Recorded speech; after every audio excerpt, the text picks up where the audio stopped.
Welcome to this explainer. When we find ourselves locked in those endless, exhausting arguments with our partner, it feels so intensely personal and honestly just overwhelmingly emotional. But today, we're going to completely strip away that emotional chaos. We're going to treat marital distress as a solvable biological and systemic issue. We're going to map out exactly why communication fails on a physiological level. And more importantly, we're going to show you how to systematically rebuild trust, attunement, and secure attachment. Here is our treatment plan for today. We'll be covering 1. The biology of marital distress, 2. Healing deep attachment injuries, 3. Restructuring communication, 4. Building cognitive love maps, and 5. Protocols for relational success. All right, let's jump straight into Section 1, the biology of marital distress, or what we can call the systemic failure of attunement. Okay, so understanding the biology of a fight is absolutely crucial because it instantly neutralizes the shame we feel about it. When your partner stonewalls, withdraws, or just suddenly rages, they aren't just being difficult or acting like a quote-unquote bad partner. Their nervous system is actually experiencing what's clinically called flooding. According to Polyvagal Theory, conflict triggers our sympathetic nervous system. That's your classic fight-or-flight response. When this happens, a state of autonomic arousal completely takes over. And here's the crazy part. The prefrontal cortex, which is the exact part of your brain responsible for empathy, active listening, and cognitive flexibility, literally goes offline. You absolutely cannot logic your way out of a flooded state because the biological hardware required for logic has just temporarily shut down. And there is a strict, hard biological threshold for this flooding, and it's 100 beats per minute. Clinical research shows us that once your or your partner's heart rate hits that 100 mark, resolving conflict is biologically impossible. Your partnership is basically in temporary systemic failure. Recognizing this number really changes everything, doesn't it? It means that pushing through an argument when a heart rate is elevated isn't just unhelpful, it's actively inflicting more damage on the relationship. Moving right along to Section 2, Healing Deep Attachment Injuries, where we'll look at repairing those primary wounds. I want you to think of your relationship dynamics kind of like a giant iceberg. What we see up on the surface during a fight is the secondary affect. These are the visible, reactive, defensive emotions. We're talking rage, harsh criticism, sarcasm, or just absolute silent withdrawal. But hidden underneath the waterline is the primary affect. This is the deeply vulnerable, raw attachment feeling that's actually driving the protest in the first place. It's the sheer panic of abandonment, the deep shame of inadequacy, or the really acute pain of isolation. To actually heal, couples have to stop arguing over the secondary affect on the surface and start comforting the primary affect underneath. So, to repair these foundational wounds, couples need to systemically implement the trust revival method.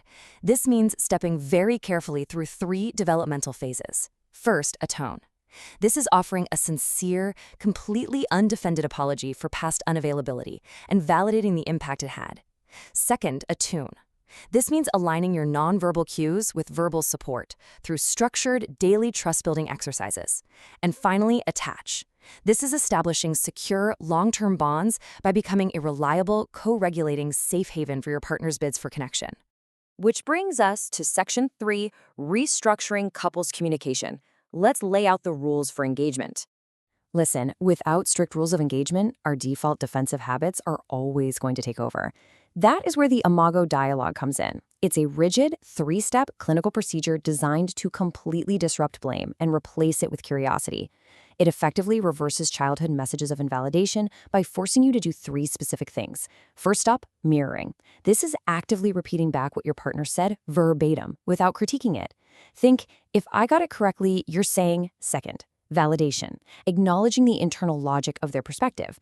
That makes sense to me because, and keep in mind, validation is about cognitive understanding, not necessarily agreeing on the objective facts. And third, empathy.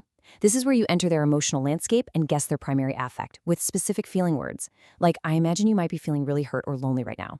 Now, to successfully execute that Imago Dialogue, you have to follow the strict parameters of the speaker-listener technique.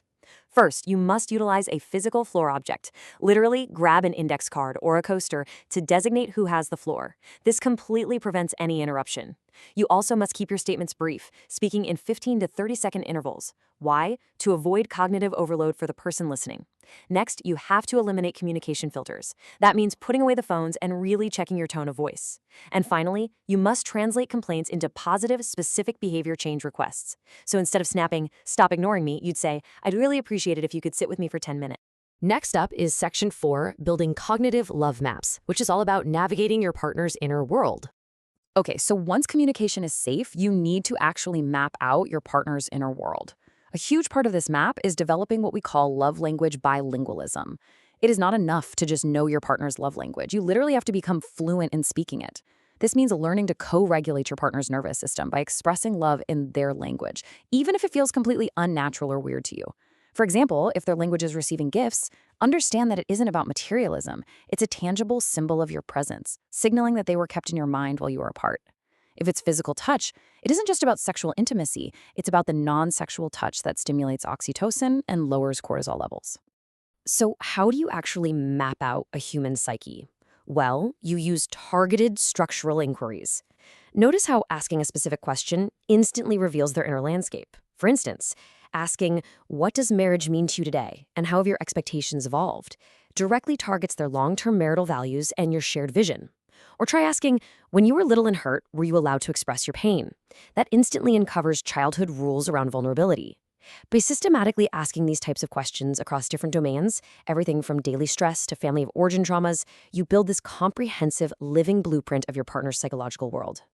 Finally, let's wrap up with Section 5, Protocols for Relational Success, focusing heavily on maintaining autonomic safety. You can have all the insights in the world, but if your nervous system feels threatened, you are going to regress. You absolutely cannot rush this process. You must use a crawl, walk, run progression. You start by crawling, practicing that Imago Dialogue on very safe, low-stakes topics like light hobbies or planning a favorite vacation. Once those mechanics feel totally natural, you walk, tackling day-to-day functional patterns like the division of labor around the house or love languages. Only after you've established a solid baseline of regulation do you run. That's when you process deep, perpetual conflicts, financial anxieties, and those heavy family of origin wounds. And hey, if during any of this progression, someone's heart rate spikes, or signs of emotional flooding appear, we're talking a high pitch in the voice, rapid breathing, or intense defensiveness, you must call a timeout for a rigid minimum of 20 minutes. Why exactly 20 minutes? Because that is the precise biological time required for your cortisol and adrenaline levels to completely flush out and return to baseline. Anything less than that, and you are literally just bringing a flooded, irrational nervous system right back to the negotiating table. During that timeout break, there are strict rules. Either partner can call it completely without penalty. Crucially, you must practice solitary self-soothing during the break.